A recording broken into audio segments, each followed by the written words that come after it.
Hello, everyone, and welcome to Conversations in Horror, the podcast. I am your main host, Kevin L. Powers. I'm also the owner operator of Something Wicked Entertainment and Events, and I want to welcome you to our podcast today.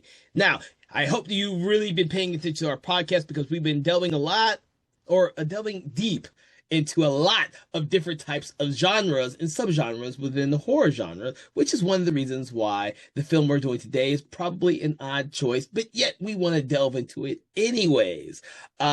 It's going to be an amazing year as we delve into all these different types of subgenres, and it's going to be fun today. And to talk about the film that we're going to be talking about today is Miss Sarah Panazzo. I want to bring you back. How are you doing today, Miss Panazzo? Thank you for joining us. I'm great, Kevin. How about you? I'm doing pretty good. Pretty good, pretty good. I'm excited to be talking about Wes Craven's Swamp Thing from 1982. I almost forgot what year that was in. It's been a long time since I've delved into this film, even though I'd seen it a billion times growing up, because this was probably one of my favorite comic book movies when growing up. But it's been a while, so it's gonna be interesting to talk about this with you today. So, Yes. I don't know when you saw this film or what your impressions are, so please inform us all a little bit about that. So I just watched it for the first time for this recording, and I've always been a huge fan of Wes Craven, and I can't believe I've slept on this movie for so long because it is super dry and campy at the same time. And I absolutely enjoyed the hell out of it. Well, I can't believe it took you this long to watch the movie either. I grew up watching this movie. I've seen this movie a billion times as a kid, but the podcast has allowed me to rewatch it as an adult and think of it more critically, or see some of the stuff that I hopefully was not paying attention to when I was a kid. I do have to say that I've seen this movie many, many times. I've watched the sequel, Return of Swamp Thing, and I have seen the entire original television show. I don't know how many times. It's a shame that that's not readily available on streaming or on physical media right now. And I've seen the new James Wan produced television show, which I thought was absolutely brilliant too. So yeah, it's gonna be interesting. So, with this film, this it's an odd film for Wes Craven because it was one of the films he was hired to do, and of course he wrote and directed it, and it does not feel like a Wes Craven movie. When I was rewatching it, I was like, this really doesn't feel like a Wes. Even the early ones, like Hills Have Eyes and The Last House on the Left, it doesn't really feel like that, despite having David Hess in the movie. Yeah, I think that was one of the big reasons why he said he did it was he his intent was to show major studios that he could handle action stunts and major stars, which he hadn't quite done at all. And he was kind of being typecast as that exploitation horror. Yes. I was trying to remember some of the books I've read about Wes Craven and the making of his film. Unfortunately, I can't remember most of them because it's been a long time since I've read anything about Wes Craven, which is very sad considering he passed away not too long ago, and I should have caught up on some of the books because they put some other books out after his passing. And I had not read those yet. Oh, so I'm bad. I do love Wes Craven's films because he always puts a little bit more story and thought. It's kind of like the mythology and his themes in his films compared to some of the other horror directors of the time. And some of that is in this one, especially considering how much he borrows from the original comic books of the time, and how much he does not, how much he actually brings in to the story himself. I thought this was a really good adaptation. Yeah, and it kind of adds to some of the notes that I had initially. Like I know Alice is based more off of a male character in the comics, who then becomes a big part of some later comic book franchises. But then like also at the beginning where you meet the two Hollands and it's like, are they married or are they siblings? And in the comics, they were in fact married, which makes sense for some of the dialogue almost.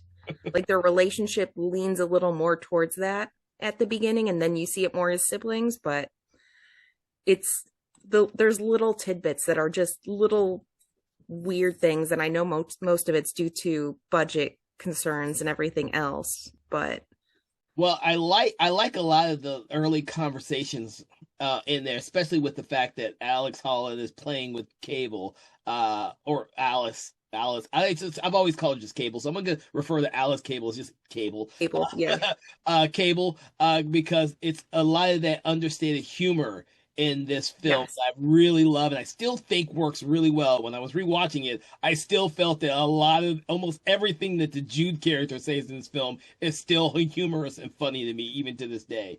yeah. Like I said, it's very uh campy, except in the driest way possible, just because of the way that the dialogue is written. It's a lot of fun.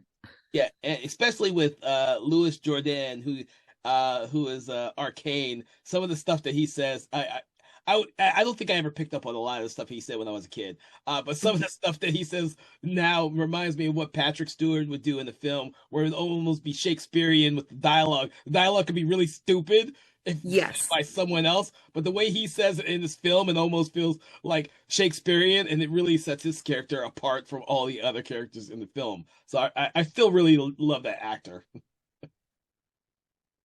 Yeah, it was funny. Speaking of actors in this, I'm so used to Ray Wise looking the way he does now.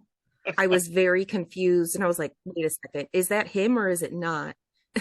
And I the little tidbit of the movie that he is in, I just absolutely adored everything he was doing. He was so funny.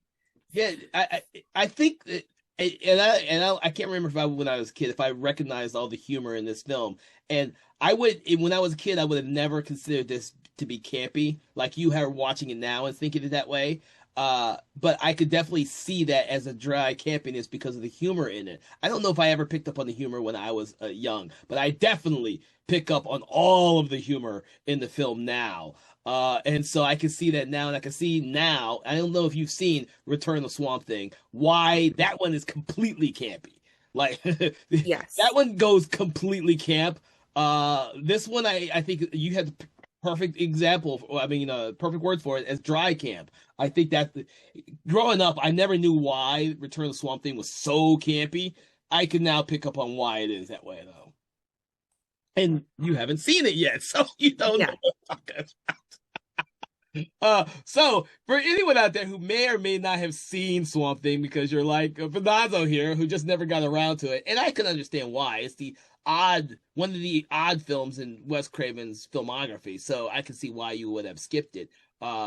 I do know that it was successful enough for them to make the sequel and the television show, but it was Hmm. not one of those big, huge films that was like gonna set the comic book world on fire, at all. And it Yeah, just I mean, Wes Craven thought it was going to end his career because of this movie. Oh, I didn't know that. Interesting. Hmm. But it's almost a simple plot with ideals behind it, in the fact that we're seeing all the stuff from Alice Cable's perspective, which is the amazing Adrienne Barbeau. Yeah. Yeah. And she is kind of new to Holland's world, and she's being flown in by helicopter to this swamp that's in the middle of nowhere, as Alex Holland and his team are experimenting with gene therapy and gene manipulation with plants and animal DNA and all that kind of stuff, to create this super serum or something. I don't think we've ever really given an exact reason why he's doing it, but they kind of think that He did say they wanted to be able to modify. I wrote it down because I was fascinated oh, by the whole thing. Um, but they were working on recombinant DNA, where it was a vegetable cell with an animal yes. nucleus. So plants would have animals' aggressive need for survival. So, like he was saying, you could grow a tomato plant in the middle of the desert and it would thrive. Okay, So so that would make more sense. yeah, because he had like a picture on the wall, I think, of like some starving children and some other stuff. And he basically wants to solve world hunger from when the world in the 2000s is overpopulated and we're struggling to survive. And unfortunately, everyone around him thinks that because it's a government thing, that they're developing something that might be a weapon, a bioweapon of some sort. Which it becomes a bioweapon. So they're not far wrong. Uh, and so of course their Arcane is the ghost arch rival to Alex Holland, who wants to steal everything that he does. So he's in the background at first, but there is a team, and when this opens and you're seeing Cable being flown in, you are definitely there's a parallel with the military mercenaries that you see on the ground as well, which I thought was interesting as a story standpoint. They waste no time showing both those worlds at the exact Yeah. same time. Like this movie does very little setup before you get right into it. Yeah, it was very confusing for me going into it because I was like, I thought that they were part of the camp and they were doing something or the other with it. I didn't realize at first that they were two separate entities.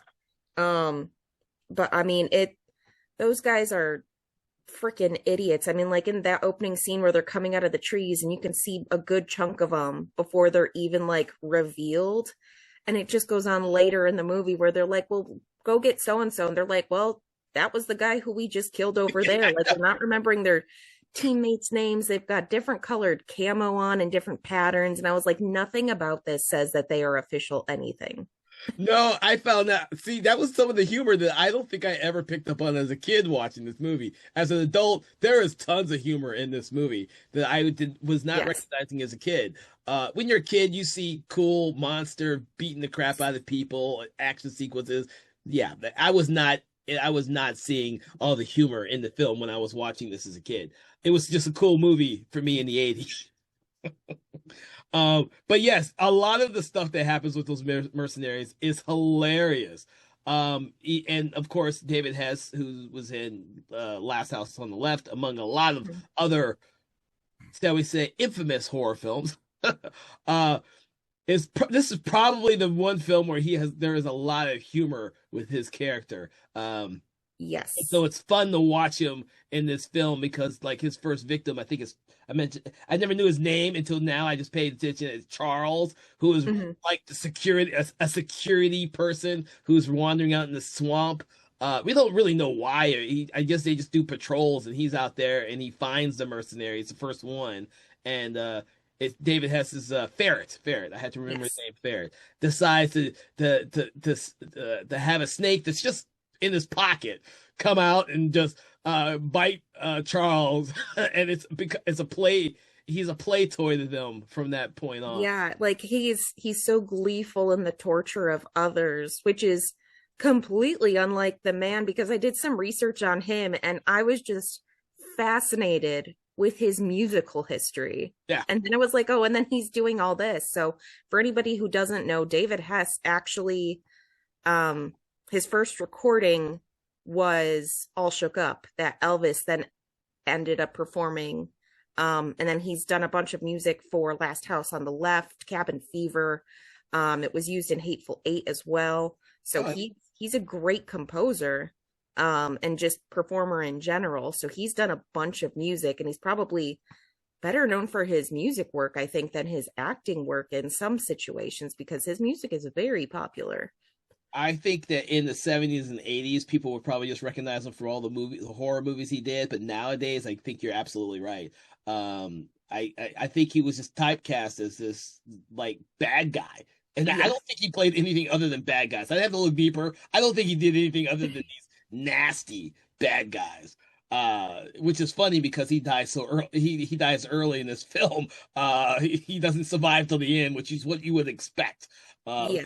it's quite funny there. Um, but yeah, you have these mercenaries who are going to Alex's lab to kind of steal everything he is created for Arcane. Um, and Alex is completely oblivious because Well, and I think it's one of the funniest reveals of the entire movie is Ritter like rips off his own face and all of a sudden he's Arcane and you're like, that was a great moment of acting on his part because you actually it looks like he's going to rip off a mask and then they do the cutaway to reveal it's a completely different person. But I mean, it's just so funny in hindsight. well, it is because it's the only time that really happened. It almost feels like we gotta have this espionage Mission Impossible sequence in here, where Ritter becomes Arcane. which I still find hilarious now. Or when he's when Cable calls her boss and gets Ritter on the phone, he masquerades with the voice. It still sounds like Ritter. It's just hilarious. I find it a lot more funny now than I ever did. Some of the stuff in here is just funny to me now. Still Well, like, enjoyable. It's just yes. hilarious to me now. But Uh, yeah, there's like a lot of lines leading up with Ritter earlier where he's like, "What do you mean, Arcane? He's dead." yeah. And he's very prickly as a character. And then it makes sense why all of a sudden he's like got uh what's his name on house arrest basically. And he's like, "You can't just take him out into the swamp." And he's trying to protect his one thing that he has so he can steal it. Yes, and so and I do like all those aspects. For me, I just got used to seeing them all when I was a kid, and I've seen the movie way more times than you have. But with you, did you find all this exposition and character work in such a short amount of time confusing, or was it just how did you feel about all that? Because it's a No, lot. I thought, like I said, there was a little bit of confusion at the beginning with like the army guys and the scientists and how they were two separate groups. But once I realized that they were two separate groups, they were not involved in each other. I think the rest of it made perfect sense, minus them having so much random stuff in the middle of a swamp. What do you mean random stuff? Well, I mean, like, I get it, but like the whole science thing out there, I get. And then all of a sudden, there's like a road in the middle of the swamp, and then that road completely disappears, and the random, like, convenience store that's not a convenience store, and then his mansion that is fed from the swamp. And it's like, there's bits of this that I was like, okay, whatever, I'll just deal with it. But yeah, character wise, I thought it worked perfectly. It's fun. It is odd. I won't get you wrong to have Arcane's mansion in the middle of the swamp. When I was rewatching it, I was like, well, I can understand why Holland's out there in the swamp, but why the Yeah. hell does Arcane have a mansion out there in the swamp? And then of course he's connected with all these people who come to the party sequence that's later in the film, and it's like they all know he's alive, yet the world thinks that he's dead. Yeah. It's it is odd. It's cool. Don't get me wrong. It's cool that he has this mansion because it's a great production value to the movie there. The road I thought was kind of funny. Uh, Hmm. but you have to get to that convenience store that's convenient to I don't know who, Yeah. somehow. That's run by a child, apparently. Well, So, they mentioned Cable mentions where is his father, but he just kind of just doesn't really answer the question. yeah, at all. But I mean, you get some great comments and some very like weird scenes throughout the whole thing because but I mean, you can also see the history of like horror films. Like The Green Glow was very Reanimator-ish to me. And the effects that they have with it, where it's like the explosion effects, and then the facts that the plants all grow and they keep up with all of that throughout the film, which is fantastic. Um, but there's so many moments of comedy, like where they're trying to get rid of Cable and they throw her in the swamp, and he's like, "Say hello to your boyfriend, baby," and then is immediately thrown out of the boat via his face. And then there's like weird stuff like he Swamp Thing pries open one of the cars, and the top of the car just kind of goes flying off into space, and you're like, that doesn't make any sense, but it's funny as hell. Yes, you are correct. Yes, I noticed that the car sequence very readily this time watching it. I was like, oh yeah. Oh, I forgot how strong he is in this movie, the way he just does stuff like that. But he can't seem to get rid of these mercenaries fast enough so that they'll keep coming after him. Um, you would think that, and I can't remember what the rating for this movie was. It was PG. So it's PG. So obviously that. Oh wow, that's kind of crazy. Yeah, so like they can't show any blood or anything like that, which makes sense for a lot of the other scenes, There's only but it's it just I don't even know how to say it. I I will say that I think there's only one scene with any blood, and that's when the ferret gets killed by Swamp Thing. Uh, Hmm. but I did notice for the first time because I don't think I ever noticed this that when he kills Arcane at the very end, it's brown blood. And so Yeah. I just never noticed it until I just rewatched it because it wasn't red. So it was like it just blended in with the swamp for me. Uh, yeah, Well, and and I know. that's a way, I think that's how they got away with it in Evil Dead as well, as to get past censors. If it's not red blood, then it's people know it's fake and it's an art form, which is why Evil Dead had so many different colored bloods at certain points, and why that might have been brown so they could show that he was dead, but not showing blood and everything else. Yeah, yeah. So oh, what was I getting to? I can't remember where we are now. Oh, well, you're right. There's a lot of what happens is Cable gets captured, Cable flees, gets saved by Swamp Thing, Cable gets captured again. Yes, and I hate it because at the beginning she almost seemed like Helen Ripley, Yes. and she's like fighting back. She's killing these guys left and right. And then all of a sudden, the rest of the movie, she's just tripping over her own feet. My biggest complaint, besides the tripping thing, was she's in a swamp. She's literally wearing a green shirt and white pants. So she kind of blends in. But then she has that bright red Hawaiian shirt. And I'm like, girl, if you don't want to be seen in the swamp, you got to take this thing off. I didn't think about that, but you're absolutely right. Oh my God, because they do tend to find her pretty easily. I think that's part of just the plot to make it move faster. But you're kind of Yeah. wondering, with the exception of the first time that she flees and she comes across the Jude character to set his character up and to set how helpful he will be to her later through the film, Mm-hmm. the whole back and forth between the mercenaries and her character does get a little bit repetitive. Yes. I don't. I would have to think about exactly if that really works. I mean, the time period in the '80s, maybe they just want to see. I don't know. It's an odd thing to recognize is how repetitive it is from when I watched Well, it in the '80s and when you watched it now. You not noticed it right off the bat, but I don't think I ever would have taken that into consideration back then. Well, and Craven's admitted afterwards that he regretted making her into a damsel in distress. Mm. After he had a conversation with his daughter, who was like, "You keep having her trip and running away from the villain constantly." Whereas, like I said, she started off as such a strong, interesting character, and then all of a sudden she just falls into that trope. Yeah, because she holds her own when the mercenaries first show up, Ferret and Bruno first show Mm-hmm. up. She holds her own against both of them, more so Yeah, than any of the other male characters or any of the other female characters in the film, who all systematically just get killed by the mercenaries. yeah. You know, And yes, she's like hitting people in the face with like fire extinguishers and like a bunch of other stuff. And it's like, this is great. I'm here for this. and then she started tripping, and you were like, "What is going on here?" Yes. And Uh, then all of a sudden she's in like a dress the rest of the movie. And I'm like, okay.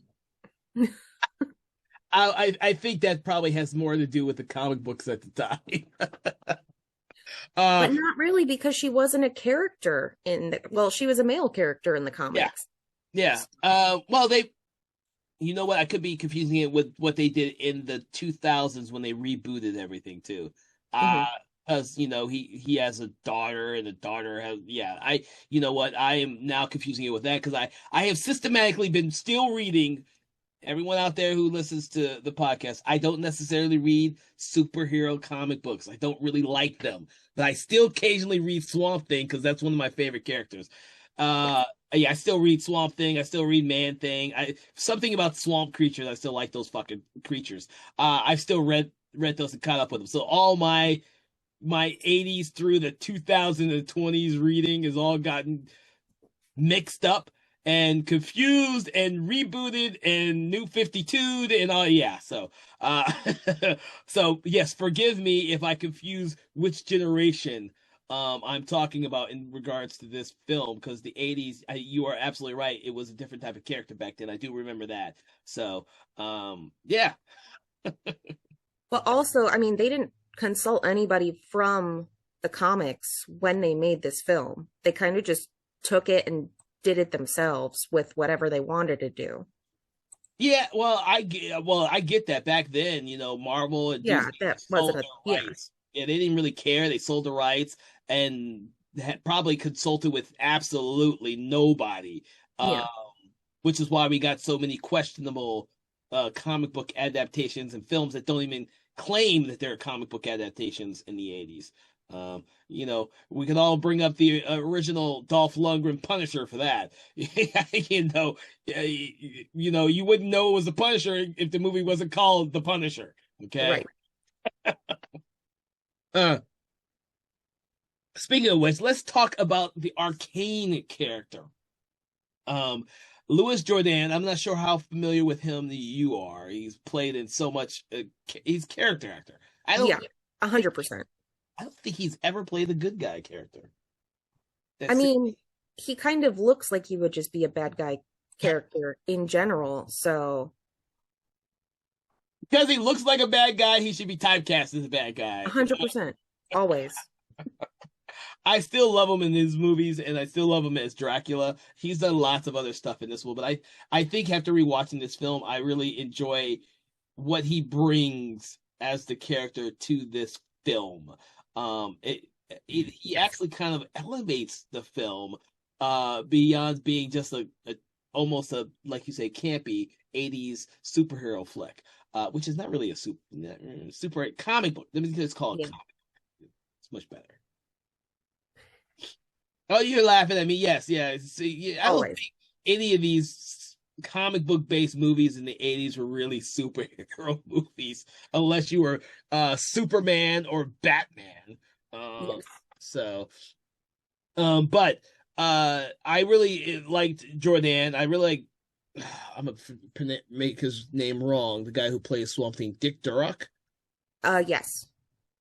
Yeah, Jesus. I hadn't said his name in so long. And he played the Swamp Thing in both movies and the television show for anyone who Yes. did And not know. he's actually the guy getting into the helicopter at the beginning of the movie as well. Oh, I did not know that. Oh, shit. Yeah. And the other thing that I thought was hysterical is that I did not know who he was except for one other film that I have seen him in, which was Stand By Me. He was one of the pie eating contestants. And I was like, oh my God, I do remember him. I will say I only remember that now because I just recently watched the movie Stand By Me about a month ago. Again, like I haven't seen the movie a billion times already, but I read the story by Stephen King for the first time, and I had to rewatch the movie. So yes, that's interesting because from my brain, I've only seen him as Swamp Thing, and I have no idea what he looked like. So now I have to go back and see what he actually looks like, so I know what the hell he looks like. So, Yeah. um, and then, of course, we have the other main person I want to talk about. Oh, well, we still haven't talked about Adrian Paul, but I do want to go back to Ray Weiss because you mentioned Yes. how young he looks in this movie. Yes. He still has a great sense of humor. Like there's this charisma, best Yes. words to describe that he has, that he brings to just about every project he is. And I keep forgetting that because he's in this film for so little time. But rewatching it, I realized because I've now seen him in everything from freaking Twin Peaks to all the horror films that he's done. Plus, I mean, just the comedy he does in general. I mean, he yeah, was in Fresh Off the Boat, I think it was too, the TV show. I am aware that there was a show called that. I have not seen it, and I did not know he was in it. So I might have to check that out because I don't. I would be very interested in seeing him in the television show. Yeah, I didn't realize until I was on IMDb and he's dressed up as Popeye for the TV show. I guess it's like Halloween and it's one of those like semi-inflatable suits. And I was like, what is going on? But this was one of his like first roles, I want to say, when he got into acting. So this still was very early in his career as well. Interesting. Interesting also that he seems to be on a soap opera right now. He's in a lot of stuff. Like I always forget that he does a lot of voice work as well, but he's been popping in and out of like everything I have watched over the last 20 years. Hmm. Really? Wow. Oh yeah. So I took a little detour just to see what he was playing in that soap opera. So he did some of that in his previous career as well. Yeah, he stays busy. I did not realize he was as busy as he still is. Um, I think he had like a resurgence in the horror genre for a while where he was playing in a ton of horror films. That's what I remember. And then of course now he's still doing everything. And you're right. I didn't know he was as good doing as much voiceover work as he did. So that's good for Yeah. him. Shit. Yeah, because I think the first thing I had ever seen him in was an old TV show in the early 2000s called Reaper, where Yeah, he yeah. played the devil, and his comedy is, I mean, he always brings the comedy. He can be very creepy, he can be very comedic, and it just works. Yes, I had forgotten about that. Now I need to go rewatch that. That was actually I really enjoyed that show. I need to go re Yes. I haven't seen that in ages. I haven't either, but that every time I'm like, he's the devil. Oh Jesus! And unlike Louis Jordan, he could play good guys, bad guys, in between guys, in all genres. Mhm. But for the longest time, for me, I always kind of forget that he was in this growing up. For me, he always seemed like a bad guy because of Twin Peaks, even though people don't like to think of him Mhm. that. But you gotta remember, and for me, and I've told this story to some people. For me, I didn't watch Twin Peaks the way normal people did. I watched the movie first and then liked the movie so much I went back to watch the show and realized the show was infinitely more enjoyable and incredible than the movie was. So my whole idea of Ray Wise has always been kind of a bad guy person. So it's always fun to see him play those type of roles, and it's rare to see for me to see him in comedic roles and good guy roles. So Yes. it's good because unlike Louis Jordan, I don't think we're ever going to see him in.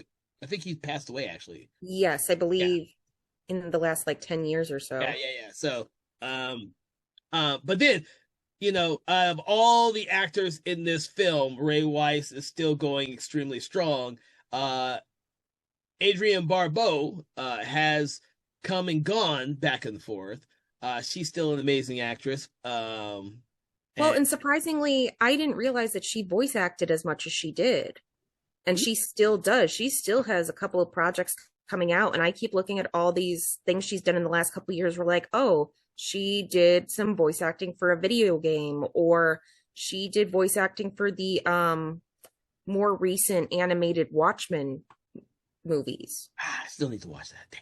I do too. And there's just so many things that I go back and I look at and I'm like, oh, she was the voice of the computer in the thing. And Yeah, yeah. all these other little tidbits that she does, that she's been in so much stuff. Um, And she's a very I met her and she's very fun to talk with. And mhm. very hilarious too. I just when I don't think I brought up any of that when I was talking about, so I didn't know she did all the voiceover stuff. When we talked, it was more or less she had just her book had come out not that long ago, and I spoke to her about the book because I'd read her book and stuff like that. And of course John Carpenter, all the stuff she'd done with John Carpenter. So Yeah, that 'cause was I mean, I love this movie and I love bringing up this movie, but she was one of the bad guys in Scooby Doo on Zombie Island. yes, you do love bringing it up. And then she was also in Batman the Animated Series as Catwoman. So she's been doing voice work for a long time and she's very good at it. That is interesting. I did not know that. Okay. Okay. Yeah, like I said, she's got a ton of stuff, 169 current things under her belt. Yeah, and she still seems to be doing some horror stuff. Yeah. So if you're listening to this, you can go back and watch these early films that she was in. She still is amazingly excellent. And then watch and listen some of the stuff that she's been doing now because I will have to catch up because you were right. She's done a lot of video games, Yeah. a lot of animation. I did not know that. And she, like I said, she pops up for episodes here or there. She was in 2 episodes of Creep Show Mm, currently, and then I believe also the older Creep Show as well. Um, movies, but especially. yeah, but she has so much stuff. Mm. So, now it's unfortunate that her character becomes the damsel in distress, the Yes. second half of the film after, but that being said, the action sequences, which I want to ask you about because that was one of the more enjoyable things I had of this film growing up as a kid. I don't know if they still hold up, or if they. I want to know that from you, since you didn't grow up with the movie. Like, does the action hold up in this film? Yes, like I said, besides her like tripping every like 5 feet later on in the movie, Keep saying it that. holds up surprisingly well. I mean, the action is really fun. Like I said, there's a lot of the stuff with Swamp Thing, like throwing people, flipping boats, throwing cars, and it's like you can see where some of it's cheesy and it's that little bit of camp, but it works so well with this. Oh Jesus! The only thing that doesn't hold up in this movie at all, and I guess it didn't hold up well in real life either, was the costume. Oh, the costume. Yeah. Well, I get this kind of confused with my films that I've watched and read about costumes that just don't hold up in the swamp. There's lots Yes. of those. Yeah. So I'm believing that this is one of those films where the costume did not hold up with the location, because they shot in real swamps for a lot of this. So is that what you're Yeah, referring to? yeah. So actually the swamp in particular is Cypress Gardens in South Carolina, and it's also where they filmed The Patriot and The Notebook, Hmm. which are completely different from all of the above.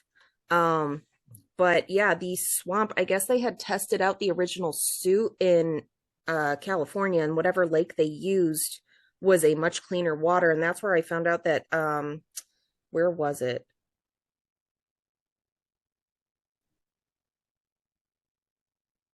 pH balance, but in South Carolina swamps, the cypress trees release large quantities of tannic acid, which makes them so murky. But it immediately started breaking down the glue that held all the costuming together. So they only had two suits, which were actively falling apart the entire time they filmed. That's interesting. I'm sure that when they did the sequel and the television show, they shot it somewhere else. Yeah, Or they were saying like you could see it in scenes where it's like it's being held together with like baling wire and gaff tape, and it just it did not hold up well. And I know the people who were in suits ended up having to be on like heat stroke watch because it was so hot out there in the suit. It was so humid as it was, mm, but it ended up causing a lot of issues just for that as well. oh, interesting. But I'm not surprised. I'm not surprised now that I think about it. Yeah. Yeah. Yeah. I uh that's probably why certain people don't, or there's not a lot of films shot in swamps, or why people used to avoid shooting on the water after what's his face? Steven Spielberg's experience shooting Jaws back in the day. Yes. Now they just CGI everything and they don't worry about it. So they don't have to. Oh yeah. But I mean, that was one of, I think Wes Craven said it was like the bane of his existence was having to film most of it in a swamp, even though the comic books, he's barely in a swamp. He's born in a swamp, but then it doesn't take place there anymore. Yeah. Um, so I know that he was very upset about that. He wasn't thrilled with the guy who was making the costume effects and the masks. Um, so there was a lot of stuff with that. I know there was the company that financed the film was like holding them right up above water and being like, no, you have to cut sections of the movie. We're trying to stay close to this budget. So between the costumes and the script cutting near the end of the film, it kind of got messy. And you Yeah, can see that.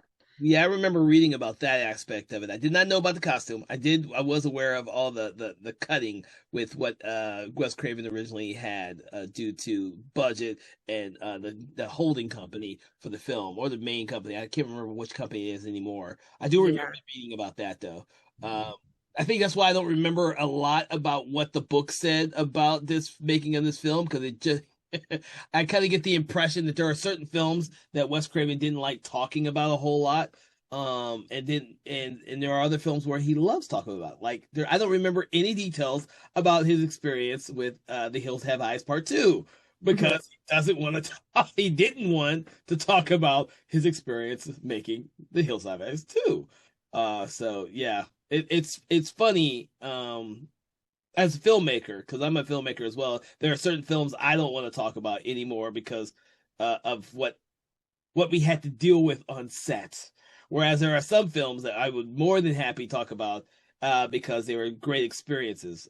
So I always put this as a film where it may have been difficult shooting in the swamp, but I've never put this on the level of like what I've read about what happened with him and shooting The Hills Have Eyes 2. Yeah, I did find I got some of this stuff from an interview that he had done. And the one other thing that he says was it was one of those films that just had so many problems. I thought especially the special effects just got cheated by lack of money. It's sort of painful to look at in some ways. Oh And yeah. I was like, yeah, you know that he did not like that. I know that the whole suit at the ending with Arcane is just goofy. And I guess he didn't even see it until it was shipped out there. And he was like, well, I guess this is what we're dealing with. Um, but overall, he was just not happy with the whole process. Oh, you bring up something I did want to make sure I brought up, which is the arcane monster at the end. I was wondering what the hell it was supposed to be. I was like, it looks like it's supposed to be a werewolf. I know in the comic books it's a werewolf, but this was some bizarro. I think I even, while I was watching it, I was like, it's a lichen. It reminds me of like I don't know, there's a certain plant it reminded me of, and I was like, this is just bizarre. It's bizarre because for me it looked like it was like one half of the body was like a werewolf, the other half was like this weird, scaly, hard. Like an armadillo or Yes, something. thank you, armadillo. That's what I was trying to think about. Armadillo, but the eyes were like, oh my god, they just put a mask over this dude, and the eyes were screwed up, and they just went with it. I don't think I really cared when I was a kid, but when I rewatched it, I was like, oh shit, this is not as interesting or cool a monster as I remembered seeing when I was younger. Because it's been probably a good 20 years since I've seen this film up until the podcast. Yeah. But I had watched it a ton of times in the 80s and 90s. It just became a film I just did not watch periodically like some of Wes Craven's Mhm. better films that came out. And so it was fun rewatching it. It was interesting rewatching it, which is why I wanted to get your reactions now that I know that you just watched it for the first time. And it was great because I watched about half of it, and then my husband came home, so I had to rewatch it with him because I was like, "You're going to love this," because he had never seen it either. Oh, okay. As comic book nerds and everything else, like I don't know if this just kind of fell by the wayside because there were so many like creature from the Black Lagoons and like swamp monster-esque movies that it was just like, okay, it's another whatever. And I when I first started watching it, I was like, wait a second, is this based on Swamp Thing, the comic book character? Because how did I miss this? So I'm glad I got to watch it finally because it is fantastic. It is so much fun. Um, minus the weird monster makeup, but it's a really good movie. It's a one hell of an entertaining movie. I Yeah. do believe that it would have been much more entertaining if we didn't have Adrian Barbeau falling every 10 minutes. When I was a kid, it didn't mind, but when I'm rewatching it now, it's like, oh, I definitely noticed that because at the very beginning, like you said, they made it such a point to make her a badass in the very beginning, and then Yes. of course she trips and falls. And now that you tell me your the story about that, I'm just going to think about that from now on whenever I see this movie. Yeah, Because and Wes that's why Craven's he daughter wrote said, well, and that's why he wrote the characters in Nightmare on Elm Street, where it was a female lead who was a strong female lead because he felt he had to make up for it. So that's why we got what we got with Nightmare on Elm Street. So he learned and he excelled at it post movie. "Oh, but well, all of his movies. I can't think of any Yeah. movie is where it has a character who trips and falls as much as Adrian Barbeau's Cable did in this movie here. Yes. Um, like they make a commentary on some of the stuff in the Scream movies that he did, and it's funny and it works for that one because they're making a commentary on it. But any of his other films, he has produced extremely strong women characters in those films. And people minority characters. I keep forgetting. Like this is the 80. What did I say? 82. Yes. And I can't remember now what I said. Was it 82 that said this movie was coming out? So Yes. so 82, and the Jude character is a smart character and funny at the same time. Yes. His lines are so good. The whole scene where she's like asking for a gun and he's like, "What do you think? Look at where we are. Of course we have one." I was like, "Yes, I love this kid." Yeah, the kid is great. I and having that character in there it adds not only levity to what's going on, but it's actually really smart. I mean, the thing is, he's the character that leads Cable through the swamp for Hmm. most of the film, and is her only ally until, of course, we get the romantic aspect of the film between Cable and Swamp Thing slash Alex Holland. Um, which we had not actually covered that aspect of the film, how all that works. I particularly still think that the romance between the two characters and the way that Wes Craven handles it still works extremely well. It does. I was a little afraid that it wasn't that it wasn't gonna work upon the rewatch, but I think that the way that he directed it and the way it is handled with the two actors still works extremely well. Um, and I think and the ideal is that their relationship goes really fast because they just meet each other at the very beginning of this film, but they Yeah, had they've those only scenes. known each other for like a day at Yeah. that point.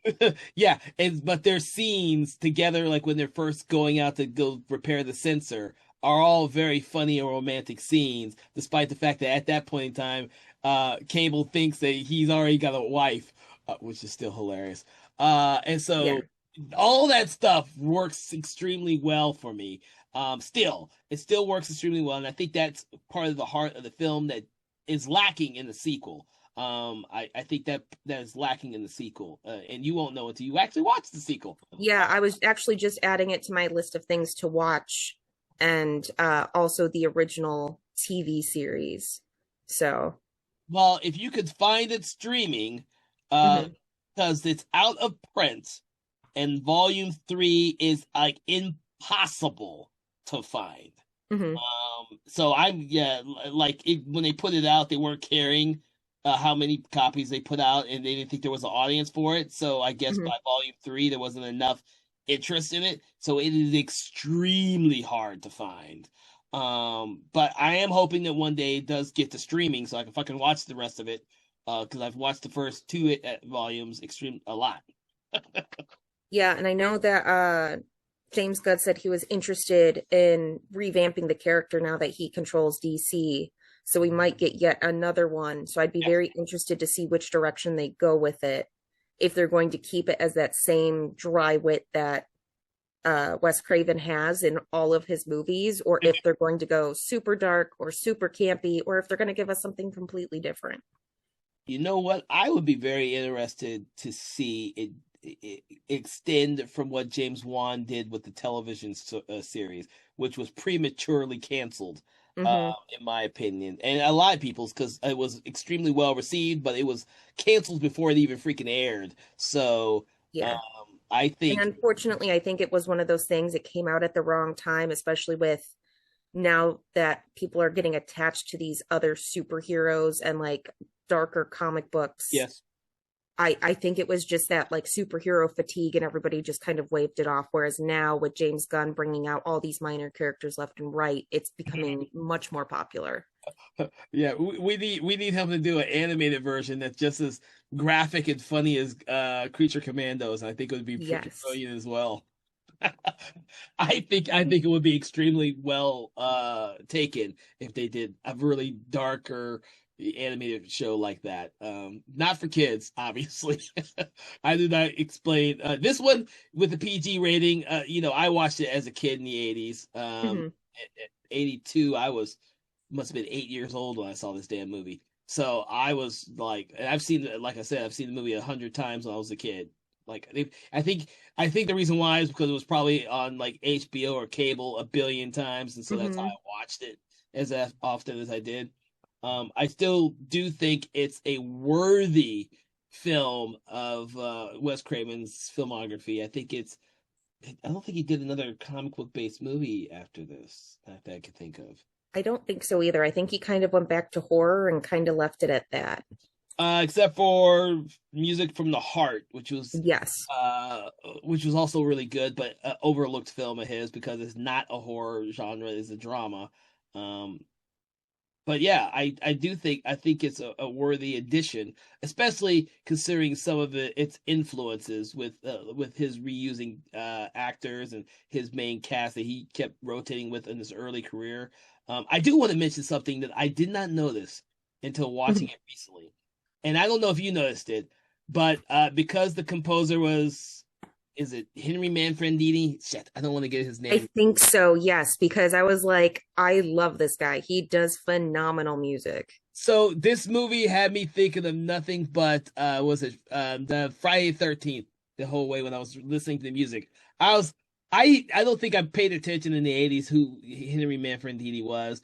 I had seen like Friday 13 movies and I'd seen this movie, but now that I actually have a huge collection of Henry Manfredini soundtracks back there, I noticed how close these soundtracks were for these Yes. films, and I was like, that made me enjoy it a little bit more as well because I love his work. But I've never had the soundtrack for this movie. It's been like 20 years since I've seen this movie, so it just wasn't on my radar. Um, so really rewatching it made me definitely notice it and like, damn. That brings back some great memories from the 80s and 90s growing up with those great horror soundtracks back then. It, it warms the cockles of my heart to listen to this soundtrack. So I want to make sure to bring that up as well. I don't know if you are as big into horror movie soundtracks as me, but or anyone listening to our podcast if they like soundtracks as much as I do. But yes, that was very enjoyable for me. Probably the most enjoyable thing was rewatching this film was listening to the music and recognizing for the first time who did the music and the influences of it. So I just want to Hmm. make sure that everyone knew that. So, uh, do you have any other things to bring up on this movie? Now, before you get to that, I do want to make sure that everyone knows this is one of the rare conversations where we didn't like go through the whole plot of the movie and stuff. We kind of broke it down in terms of actors and some of the stuff that we actually loved because this movie is just fucking fun. But if you have anything you think we've missed about this movie, and we do need to take a time to address it. No, I mean, I think we talked about a good chunk of it. We talked about the costumes being kind of, or not costumes, but the monster costumes being kind of iffy. But the writing is fantastic and everything else. It's a lot of fun. Wes Craven still has his same like dry humor that he does as well in every other movie he has. But it's definitely worth a watch if you have not seen it, or it's a great rewatch if you have seen it. Mhm. Um, I'm gonna probably say something that's controversial to a lot of Wes Craven fans, but I just picked up on it now when you kept mentioning through our conversation about the humor of this film. And I do want to mention a film of his that has a lot of this same humor in it that, in my opinion, just isn't a good movie, which is his version of Cursed. His werewolf movie that he did that he also didn't talk much about either. And you can read about that one, but that same type of humor is in that film that I see in this film, which is Hmm. all the different characters and the way that they treat the werewolf character in that movie and how Swamp Thing is treated in this movie. So even though I don't think that's a good movie, when you brought up the humor aspect, I kind of forget about that. But that's like readily available in like most of his movies. Shocker. People Yes. underneath this, the people under the stairs. I'm like, Yeah. I kind of forget how, Even everything Freddy Krueger does, he's got that element of humor with every little thing he has. yeah, it just bothers, like, it's something that I just like it's always been there, but I just didn't really pick up on it. Watching these movies when I was growing up. I Out of all the movies I mentioned, I think Cursed is the only one where I was a complete adult when that movie came out. Uh, and I did not pay attention to that one, everyone. I just kind of dismissed that movie. Yeah, I've seen that one twice, and I kind of completely dismissed it after the second time I watched it. But that being said, I do really think that you're right that his sense of humor kind of shows his face in this movie, and I can see it now in a lot of his other films. And it's still intact. Which is which is a great aspect of watching his films. Some those filmmakers don't have a sense of humor. I mean, as much as I love George Romero, his sense of humor is really, really, really understated. Yes. Whereas with Wes Craven, he tends to have much more fun with it, and I can appreciate that. Especially when his films tend to be much more successful in regards to being suspenseful, although this film doesn't have as much as his future films do, and marketable and profitable and audience enjoyment, I guess. Because of all the horror directors that we've discussed in the show, I think Wes Craven is one of the ones who audiences tend to have gravitated better to than others. He's had more successful films in his later years than most other horror directors, you know. So, but if that is all that you have to say, Panazzo, is it? Yes. Okay, well then I want to thank you for joining us on this conversation in horror in which we discussed Wes Craven's Swamp Thing. I didn't know if we were ever going to get around to it because we just don't do comic book movies that often. Last year we just kind of stuck to a whole month themed on comic book based movies, but for everyone listening to the show now, we want to try and delve into more of those as the year goes on, because part of our enjoyment of horror is also seeing when that genre is also embedded within our comic book films that are out there, and there are a lot of great ones out there. So with that, we love to rate our movies here on the show, and what we do is we have a very special ratings scale from 1 to 5, but we like to take an object, a saying, or a quote from the movie in order to attribute our rating. What do you rate this movie, Panazzo, and what item, quote, or saying for the film would you attribute it to?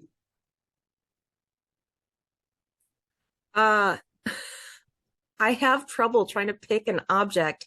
I wish I could say, well, I could say 5 shoes out of 5 because they're not shoes, but it's when she tries to rush away, Swamp Thing. She's just going, shoo, shoo. And I'm like, yeah, it's got to be that. So 5 shoes out of 5. You do know, I just forgot about that, and that's fucking hilarious to me when I was rewatching it too. I was like, I don't remember her saying shoe to Swamp Thing until then, and he actually does shoe. So yes, I forgot about that.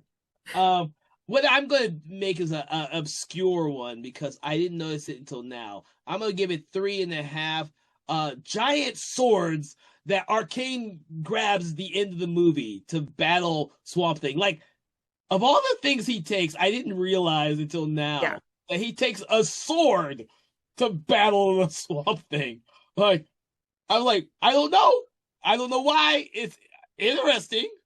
Yeah. I don't think I never ever noticed it or gave any attention to it as a kid growing up. But when I rewatched it, I was like, huh, that's an interesting choice. It's a giant broadsword type of sword. It's not like, yeah. So, yes, that's how I'm going to rate the film. Because that's an odd one to me. With that, I hope that you all have enjoyed listening to us have a conversation about Wes Craven's Swamp Thing.